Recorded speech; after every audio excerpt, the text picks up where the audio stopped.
want to talk about Berni Wrightson. He's been called the master of the macabre.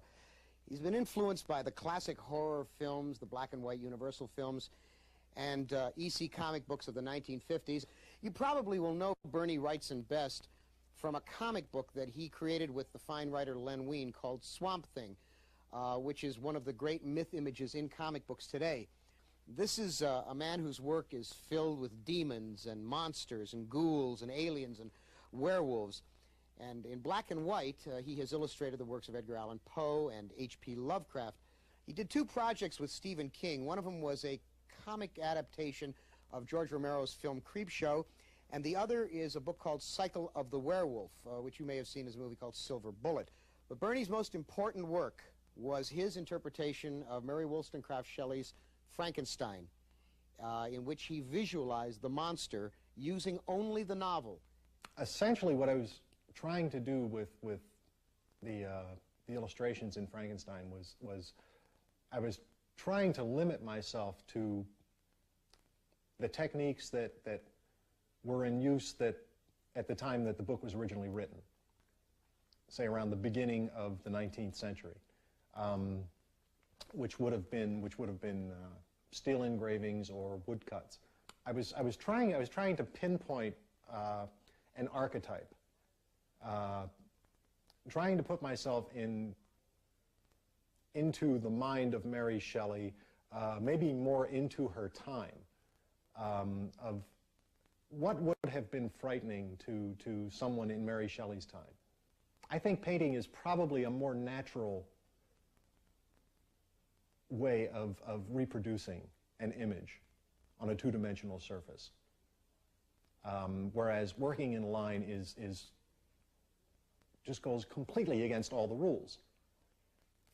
I mean, my hand exists in space as form and tone and color and bulk. It doesn't have a black line around it. It doesn't have little lines cross-hatched across it to make this side darker than that side. So working in line, working in black and white is much more of an abstraction than working in color, than painting. As far as being a picture maker or an image maker,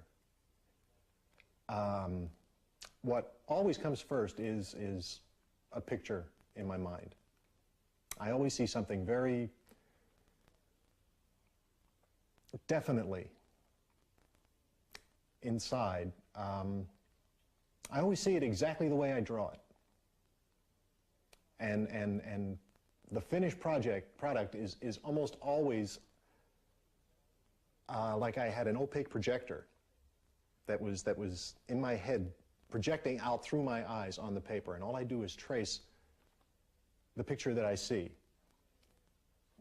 When the Batman made an appearance in the Swamp Thing series, that was an awful lot of fun for me, because I had been wanting to do Batman for quite a long time,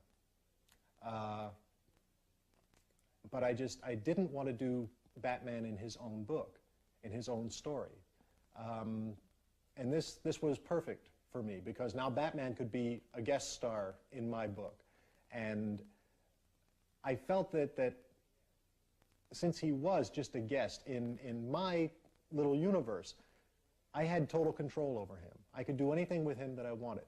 So I decided to make his ears 2 feet long, and to make his cape 30 feet long in certain shots where it just looked good to have this huge tent of a cape blowing in the wind.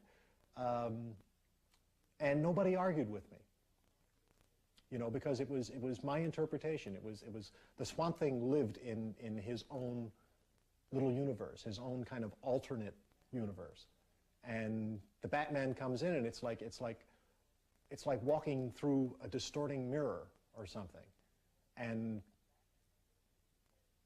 Batman had to bend to the rules of this universe, and suddenly become, you know, this very, you know, kind of twisted, monstrous thing.